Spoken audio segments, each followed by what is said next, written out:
శుభకార్యాలకు పూజార్ల కోసం వెతుకుతున్నారా? పూజారీస్.com లో అతి తక్కువ ధరలకే పూజార్లను ముందే బుక్ చేసుకోండి. వెంటనే కాల్ చేయండి.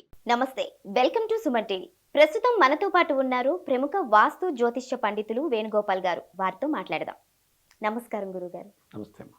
గురు బ్రహ్మ గురుర్ విష్ణు గురుర్దేవో మహేశ్వర గురు సాక్షాత్ పరబ్రహ్మ తస్మై శ్రీ గురువే నమః. సుమన్ టీవీ ప్రేక్షకులందరికీ నమస్కారం. అయితే ఇప్పుడు కుజుడు ధనస్సు రాశిలోకి ప్రవేశం అవుతున్నాడు. ఇది ఎప్పటి నుంచి ఉంటుంది? 2023 డిసెంబర్ నెల 27వ తారీఖు రాత్రి 12 గంటలకు ఇప్పుడు వృశ్చిక రాశిలో సంచారం సాగుతూ ఉన్నటువంటి కుజగ్రహము ధనుస్సు రాశిలోకి ప్రవేశిస్తుంది. మూలా నక్షత్రం ద్వారా ఆయన ధనుస్సు రాశిలోకి తన ప్రవేశాన్ని తీసుకెళ్తున్నాడు. సో ఈ ధనుస్సు రాశిలో ఇతను ఫిబ్రవరి నెల 5వ తారీఖు వరకు, అంటే ఇంచుమించుగా 40 రోజులు 41 రోజు ఈయన ధనుస్సు రాశిలో తన సంచారాన్ని కొనసాగిస్తాడు. సహజంగానే మనకు కుజుడు అంటే అందరూ భయపడుతూ ఉంటారు. సహజంగా కుజ దోషం ఉంది, కుజ ప్రభావం ఉంది, దోషం ఉండటం వల్ల పెళ్లిళ్ళు కావు, ఇలాంటి భయాలు అపోహలు చాలా ఉన్నాయి. ఈ పెళ్లిళ్ళు చేసేటప్పుడు మీరు అన్నట్టుగా అబ్బాయికి కుజ దోషం ఉంది, లేకపోతే అమ్మాయికి కుజ దోషం ఉంది కాబట్టి అమ్మాయిని చేసుకోవద్దండి, లేదా అలాంటి దోషం ఉన్న వాడికే ఇవ్వాలి, ఇలాంటి సహజమైనటువంటి మాటలు మనం చాలా వరకు జనబాహుల్యంలో వింటూ ఉంటాం. కానీ ఇవన్నీ పెద్ద వాస్తవం కాదు. కానీ కుజుడు ధైర్యానికి కారకుడు. జ్యోతిష్ శాస్త్రం ప్రకారము కుజగ్రహం అంటే సైన్యాధ్యక్షుడు. ఇప్పుడు మనం ఆధునిక కాలంలో ఒక మిలిటరీ ఆఫీసర్ గాను, ఒక పోలీస్ ఆఫీసర్ గాను బాగా డ్రైవింగ్ చేయగలిగినటువంటి వాళ్ళు చాలామంది అమ్మాయిల్లో అబ్బాయిల్లో మనకు కనపడతాం. వీళ్ళందరూ కూడా కుజ ప్రభావం బాగా ఉంటుంది వాళ్ళకి. అది దోషం కాదు. ధైర్యంగా మాట్లాడతారు, వాళ్ళు సహించి ఉండరు.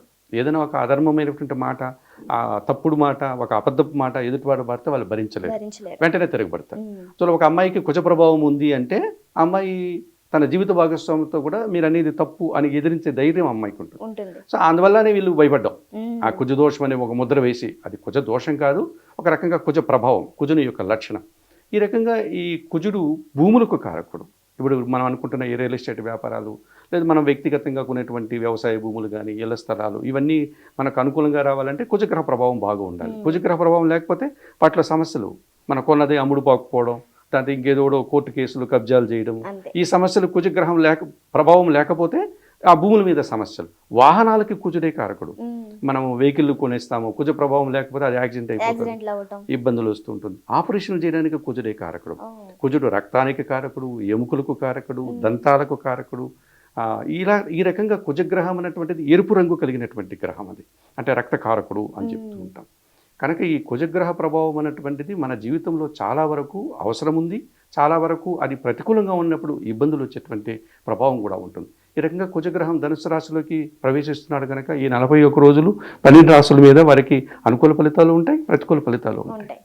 అయితే ఇప్పుడు ఈ కుజగ్రహం ఇచ్చే ఫలితాలు ఎట్లా ఉండబోతున్నాయి? ఈ కుజగ్రహం ఇచ్చే ఫలితాలు అది భూములకు సంబంధించిన విషయాల్లో అనుకూలంగా ఉన్న వారికి అనుకూలంగా ఉంటుంది, ప్రతికూలంగా ఉన్న వారికి ప్రతికూలంగా ఉంటుంది. ఇప్పుడు ఉదాహరణకి మీకు ఈ కుజగ్రహం ధనుసు రాశిలో సంచారం కొనసాగుతుంది కనుక తులారాశి వారికి తృతీయ భావం అంటే సహకారం, 3వ భావంలో కుజ సంచారం కొనసాగుతుంది. వీళ్ళకి ఏమవుతుందంటే భూములకు సంబంధించినటువంటి లాభాలు వస్తాయి. అంటే భూములు కొనుగోలు చేయడం వల్ల లాభం, లేకపోతే అమ్మడం వల్ల లాభం, ఒక కొత్త వాహనం కొనుక్కోవడం, పాత వాహనం ఉంటే దాన్ని అమ్మేయడం, ఇటువంటి వల్ల అనుకూల పరిస్థితులు. జన సహకారం బాగా ఉంటుంది. అంటే జనాలు వీళ్ళకి సహకరిస్తారు, వీళ్ళు చేసే వృత్తి ఉద్యోగ వ్యాపారాల్లో రావడానికి అవకాశం ఉంటుంది. వీళ్ళకి ఆరోగ్యం బాగాలేదనుకోండి, ఇప్పుడు ఆరోగ్యం కుదుట పడుతుంది. ఏదైనా ఆపరేషన్ చేసుకోవాలనుకుంటే ఆపరేషన్ సక్సెస్ అవుతుంది వారికి. ఇప్పుడు సహజంగా మనం కొన్ని పాత ఇండ్లు ఉంటాయి, వాటిని తీసేయాలనుకుంటాం. ఈ కుజగ్రహం అనుకూలంగా ఉన్న సమయంలో దాన్ని తీసేస్తే ఆ చిదిలమైపోయినటువంటి ఇల్లునంతా సమూలంగా నాశనం చేసేసి మనం కొత్త ఇల్లు కట్టుకోవడానికి అవకాశం. కొన్ని పాత వృక్షాలు ఉంటాయి, అది ఏ రోజు పడిపోతాయో తెలియదు, అటువంటి వాటిని కొట్టేయడానికి కూడా ఈ కుజుడు కారణం. ఈ రకంగా కుజగ్రహం వల్ల చాలా శుభ ఫలితాలు పొందడానికి ఈ తులారాశి వారికి ఇప్పుడు అనుకూలంగా ఉంటుంది. అట్లాగే కర్కాటక రాశి వారికి 6వ భావం అనగా 6వ భావంలో కుజుడు సంచరిస్తున్నాడు. ఈ 6వ భావంలో కుజగ్రహం తన ప్రయాణాన్ని సాగిస్తున్నాడు కనుక రుణ రోగ శత్రు విముక్తి కలగడానికి అవకాశం ఉంటుంది. అంటే మనం ఏదైనా ఎదురుకు అప్పులు చేసామనుకోండి, వాటిని తీర్చుకోగలుగుతారు. సో అనారోగ్యంగా ఉందనుకోండి, అది అనారోగ్యం పోయి మనము ఆరోగ్యవంతులు అవడానికి, ఫర్ ఎగ్జాంపుల్ శత్రువులు, లేకపోతే అభిప్రాయ భేదాలు, లేకపోతే మనస్పర్ధలు వచ్చినటువంటి వ్యక్తులు మన కుటుంబంలో బయట ఉంటారు.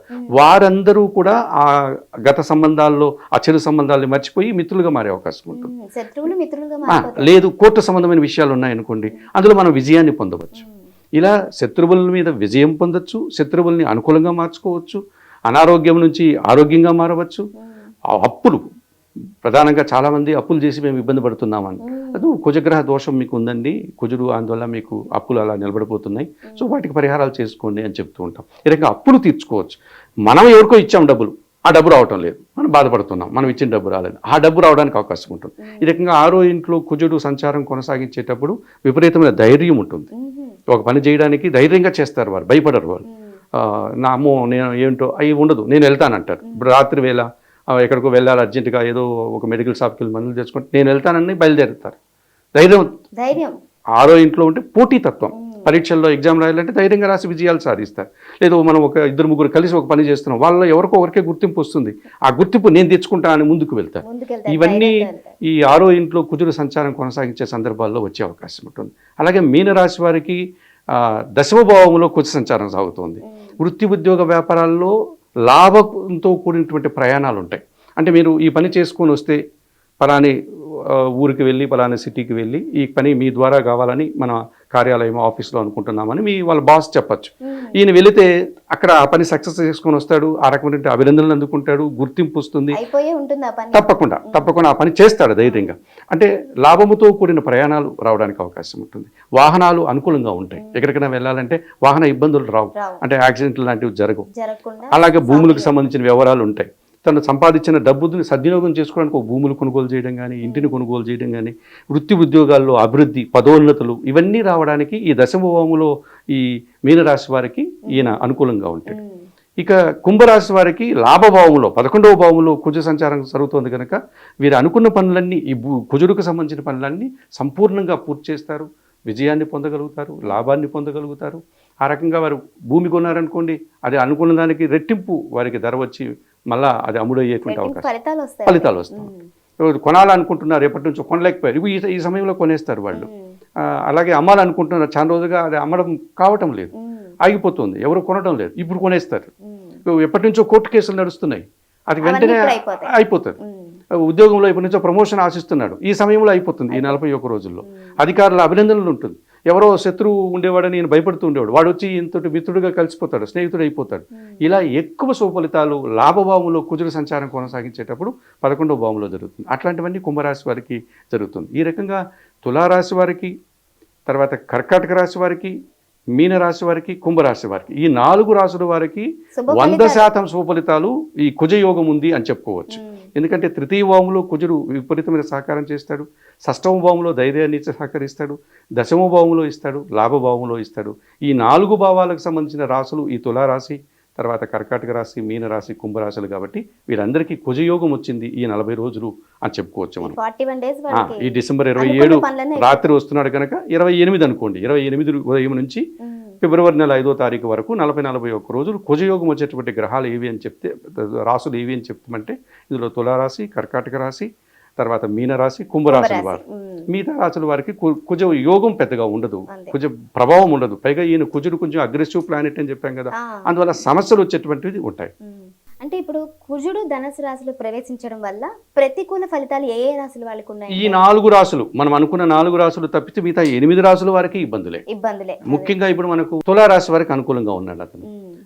ఇప్పుడు దాని తర్వాత వచ్చేటువంటి కన్యా రాశి వారికి 4వ భావంలో కదా, కుటుంబంలో సమస్యలు, ఇబ్బందులు, కుటుంబంలో అనుకున్న పనులు జరగవు. 4వ స్థానం అంటే సుఖస్థానం.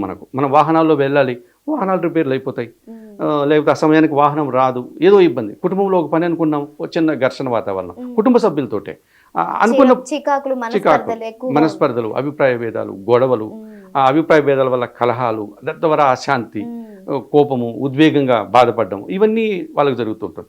ఇప్పుడు మీకు సింహరాశి వారికి 5వ భావంలో జరుగుతుంది సంతానంతో సమస్యలు, గొడవలు. మనం చెప్పిన మాట వాళ్ళు వినరు, పెద్దలు చెప్పిన మాట. సో లేదు, పిల్లలు తల్లిదండ్రులు చెప్పిన మాట వాళ్ళకి నచ్చదు, అక్కడ అభిప్రాయ భేదాలు. అని ఏదో కొన్ని ఆలోచనలు అనుకుంటారు, ఆలోచనలు సక్సెస్ కావు, కలిసి రావు, ఇబ్బందులు పడాలి ఈ 40 రోజులు.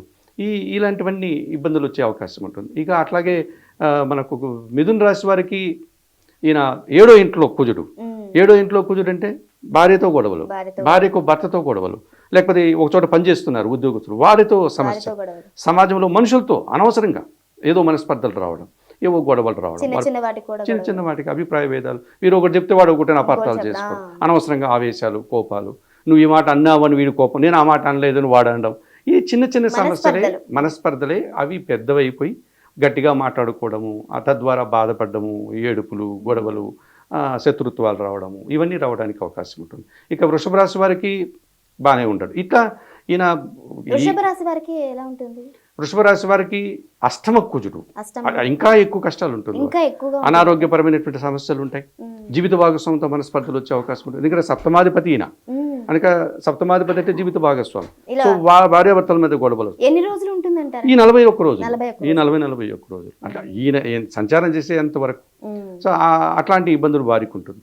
సో మేషరాశి వారికి 9వ ఇంట్లో కాబట్టి పెద్ద సమస్యలు ఉండదు, అట్లాంటి పెద్ద లాభం కూడా వారికి కనపడదు మనకు. ఇక ముఖ్యంగా మకర రాశి వారికి 12వ ఇంట్లో కుజుడు, విపరీతమైన ఖర్చులు, ఆర్థిక సమస్యలు, విపరీతమైన ఆలోచనలు, తద్వారా అశాంతి రావడానికి అవకాశం ఉంటుంది. ఇక మకర రాశి వారికి వారి రాశిలోనే కదా వ్యయంలో జరుగుతుంది. ధనుసు రాశి వారికి వారి రాశిలో, ధనుసు రాశి వారికి కూడా సమస్యలే. అంటే అన్ని రాశుల కన్నా ముందు మకర రాశి వాళ్ళకి ఎక్కువగా ఉంది. 12వ ఇంట్లో అష్టమములో కుజుడున్నా ఇబ్బందులే ఎక్కువగా ఉంటుంది, 12వ ఇంట్లో ఉన్నా ఎక్కువ ఇబ్బందులు ఉంటాయి. ఇక ధనుసు రాశి వారికి వారి రాశిలోనే కదా జరుగుతోంది, వారికి ఇబ్బందులు ఉండేటువంటి అవకాశం ఉంటుంది. వృశ్చిక రాశి వారికి ఏమిటంటే ద్వితీయంలో కుజుడు కదా, మాటల వల్ల సమస్యలు, చిన్న చిన్న సమస్యలు రావడానికి అవకాశం ఉంటుంది. ఈ రకంగా ఈ 4 రాశులు, ఈ తుల, కర్కాటకం, మీన, కుంభరాశులు తప్పించి మిగతా రాశులు ఏవి ఉన్నాయో ఈ 8 రాశులకి కుజ ప్రభావం అనేటువంటిది ఎక్కువగా ఉంటుంది. తద్వారా సమస్యలు, అపార్థాలు, గొడవలు, భూముల వల్ల సమస్యలు, వాహనాల వల్ల సమస్యలు, అశాంతి, కుటుంబంలో అధిక ఖర్చులు, అప్పులు చేయాల్సిన పరిస్థితులు, కోర్టు వ్యవహారాలు వాయిదాలు పడ్డము, ఇవన్నీ జరగడానికి అవకాశం ఉంటుంది. అయితే ఈ కుజగ్రహం పరిహార మార్గాలు చెప్పండి. సహజంగా మనకు ఏమంటే అన్ని గ్రహాలకి మనం స్వయంగా పూజలు చేసుకోవాల్సిన అవసరం లేదు. ఇప్పుడు మనకు కొన్ని గ్రహాలకు ప్రత్యక్షంగా మనకు కనపడుతూ ఉంటాయి. చంద్రుడు మనకు కనపడుతూ ఉంటాడు, మన న్యాచురల్గానే ఆయన చూడొచ్చు. ఆయనకు సంబంధించినటువంటి పూజలు వచ్చేది సూర్య భగవానుడు, ప్రత్యక్ష నారాయణమూర్తి. అలాగే ఇప్పుడు కుజగ్రహం అనేటువంటి ఎక్కడో దూరంగా మినుక్కు ఉంటూ ఒక స్టార్ లాగా కనిపిస్తూ ఉంటుంది. కనుక మనము ఈ గ్రహానికి సంబంధించి అధిష్టాన దేవతలు ఉన్నారు. మనం వారిలో కుజగ్రహానికి అధిష్టాన దేవత సుబ్రహ్మణ్య స్వామి. ఈ సుబ్రహ్మణ్య స్వామిని కన్నా ఆరాధిస్తే ఈ కుజగ్రహం మనకు అనుకూలంగా ఉంటుంది. ఇన్ని వారాలని పెట్టుకొని ఇప్పుడు సహజంగానే కుజగ్రహానికి మనకు 6 సంఖ్య, మనకు షష్టమ, ఆయన సన్ముఖుడు అని పిలుస్తూ ఉంటాం. సుబ్రహ్మణ్య స్వామిని కూడా మనం సన్ముఖుడు అని పిలుస్తూ ఉంటాం. ఆయనకు సంబంధించిన ఆలయాలు కూడా మనకు ఈ తమిళనాడు కొన్ని ప్రాంతాల్లో 6 చెప్పుకోదగ్గ ఆలయాలు ఉన్నాయి ఆయనకి. అట్లాగే ఈ కుజగ్రహం సంఖ్య కూడా అంతే. కనుక ఈ కుజగ్రహ దోషం నుంచి మనం బయటపడాలి అంటే సుబ్రహ్మణ్య స్వామిని ఆరాధించాలి. 6 మంగళవారాలు, మంగళవారం కుజుడికి సంబంధించిన వారం, 6 మంగళవారాలు ఆయనకు అభిషేకం నిర్వర్తిస్తే ఆయన వారి తండ్రిలాగే, సుబ్రహ్మణ్య స్వామి కూడా శివుడి కుమారుడే కదా, తండ్రిలాగే అభిషేక ప్రియుడు అతను. అంటే గురుగారు ఇప్పుడు దేవాలయంకి వెళ్ళి నవగ్రహాలు చేసుకోవాలా, లేకపోతే ఇంట్లో అయినా? దేవాలయాలకి నవగ్రహాలకు చేసుకోమంటం లేదమ్మా, నేను సుబ్రహ్మణ్య స్వామికి చేయమంటున్నా. కుజగ్రహానికి సంబంధించినటువంటి పూజలు సుబ్రహ్మణ్య స్వామికి చేయమంటున్నా. సుబ్రహ్మణ్య స్వామి పూజ చేస్తే కుజగ్రహం అనుకూలం అవుతుంది. సో మనం నవగ్రహాలకి ఇప్పుడు చేయాల్సిన పని సుబ్రహ్మణ్య స్వామి ఆలయానికి వెళ్ళచ్చు. మనకు సపరేట్ గా సుబ్రహ్మణ్య స్వామి ఆలయాలు ఉన్నాయి. ప్రతి శివాలయంలోనూ గణపతి విగ్రహం ఉంటుంది, సుబ్రహ్మణ్య స్వామి విగ్రహము, చిన్న మందిరము ఉంటుంది. అక్కడికి వెళ్ళి చేసుకోవచ్చు. అట్లా చేసుకోలేని వాళ్ళు ఒక చిన్న విగ్రహం సంపాదించుకుని, మన కుడి చేతి పిడికిడి దాటనంతటి విగ్రహాన్ని సంపాదించి చక్కగా ఇంట్లో చేసుకోవచ్చు. మనం మంగళవారం ఆయనకు అభిషేకం చేసుకోవచ్చు. ఆయన శుభప్రదమైనటువంటి దేవుడే, ఆయన వల్ల మనకి ఎలాంటి ఇబ్బందులు. చిన్న విగ్రహం పెట్టుకుంటే ఆలయాల్లాగా పెద్దది కాకుండా మీరు ఆయనకి ఇష్టమైనటువంటి మందారం పూలు, గులాబీ పూలు, ఎర్రటి పూలు అంటే ఇష్టం, అలాగే ఎర్రటి పళ్ళు అంటే ఇష్టం, దానిమ్మ గింజలు, ఆపిల్ పళ్ళు నైవేద్యంగా పెట్టుకోవచ్చు, అభిషేకం చేసుకోవచ్చు, సుబ్రహ్మణ్యాష్టకం చదువుకోవచ్చు, సుబ్రహ్మణ్య కరావలంబ స్తోత్రం చదువుకోవచ్చు, ఎర్రటి పళ్ళు దానం చేయవచ్చు. పెద్దవాళ్ళు ఉంటారు మన ఇంట్లో, లేకపోతే ఇతరత్ర గురువులు ఉంటారు, పేదవారు ఉంటారు, పేద బ్రాహ్మణులు ఉంటారు, వారికి ఎర్రటి పళ్ళు దానం చేస్తే కూడా ఈయన అనుకూలం అవుతాడు. అలాగే ఎర్రటి వస్తువులు దానం చేయవచ్చు మనం మంగళవారం రోజు. కందిపప్పు ఆయనకి ఇష్టమైనటువంటిది. ఈ కందిపప్పు పేదవారికి దానం చేయవచ్చు. మన కుటుంబంలో పనిచేసే చిన్న చిన్న పనివారు కానీ, వంటవారు కానీ, లేకపోతే మన ఇంట్లో పనివారు కానీ, మన ఆఫీస్ దగ్గర ఉన్నటువంటి సెక్యూరిటీ గార్డు కానీ, ఇటువంటి వాళ్ళకి ఇస్తే వాళ్ళు అపరూపంగా తీసుకొని దాన్ని వండుకొని తింటారు. ఆ రకంగా సద్వినియోగం అవుతుంది. మనం ఇచ్చినటువంటి ఆ దానం సత్ఫలితాన్ని పొందుతుంది, మనకు పుణ్యఫలం ఉంటుంది. అలాగే ఎర్రటి పళ్ళు దానం చేయడం, కందిపప్పు దానం చేయడం, కందులు దానం చేయడం, ఎర్రటి వస్త్రాలు దానం చేయడం, స్వామివారికి ఈయనకు అధిష్టాన దేవుడు అయినటువంటి ఏదైనా చేయవచ్చు. అలాగే సుబ్రహ్మణ్య స్వామికి విపరీతంగా పూజలు చేస్తే, ఒకవేళ అర్చనాది కార్యక్రమాలు చేయలేని వాళ్ళు కనీసం ఆయన తలుచుకొని ఈయన చెప్పినటువంటి శ్లోకాలు, సుబ్రహ్మణ్యాష్టకం, సుబ్రహ్మణ్య కరావలంబ స్తోత్రం చదువుకోవడం, అవకాశం ఉన్నవారు పెద్ద పెద్ద ఆలయాలకు వెళ్ళి సుబ్రహ్మణ్య స్వామిని దర్శించుకోవచ్చు. మనకు తిరుత్తని తిరుపతి పట్టణానికి సమీపంలో ఉంటుంది. కుక్కి సుబ్రహ్మణ్యం. కర్ణాటక దగ్గర కొక్కే ఉంటుంది. ఘాటి సుబ్రహ్మణ్య స్వామి ఒక ఆయన ఆ యలహంక ప్రాంతంలోనే ఉంటారు. తమిళనాడులో చాలా ఉన్నాయి మనకు. స్వామిమలై అని ఒకటి ఉంది, తిరుచెందూరు అని ఒకటి ఉంది, పళని అని ఉంది, చెన్నైలో వడపళని ఉంది. ఇలా చాలా ఉన్నాయి సుబ్రహ్మణ్య స్వామి ఆలయాలు. మన వాళ్ళు ఆ ప్రయత్నం చేసి శోధిస్తే అందుబాటులో ఉన్నాయి. ఈ హైదరాబాద్ నగరంలోనే పద్మారావు నగర్లో స్కందగిరి అని ఒక పెద్ద సుబ్రహ్మణ్య స్వామి ఆలయం ఉంది. స్కందగిరి సికింద్రాబాద్కు దరిదాపుల్లో ఉంటుంది. అక్కడ సపరేట్గా సుబ్రహ్మణ్య స్వామి ఆలయం ఉంది, అక్కడ చేసుకోవచ్చు. ప్రతి శివాలయంలోనూ ఈయన విగ్రహం కానీ చిన్న మందిరం కానీ ఉంటుంది, అక్కడ చేసుకోవచ్చు. అనేక సందర్భాల్లో మనం సుబ్రహ్మణ్య స్వామి పూజలు చేసుకుంటే ఈ కుజదోషం నుంచి బయటపడవచ్చు. కుజుని ఇచ్చేటువంటి ప్రతికూల ఫలితాల నుంచి అనుకూలంగా మార్చుకోవడానికి అవకాశం. చక్కటి మరిన్ని విషయాలు తెలియజేసినందుకు ధన్యవాదాలు గురుగారు.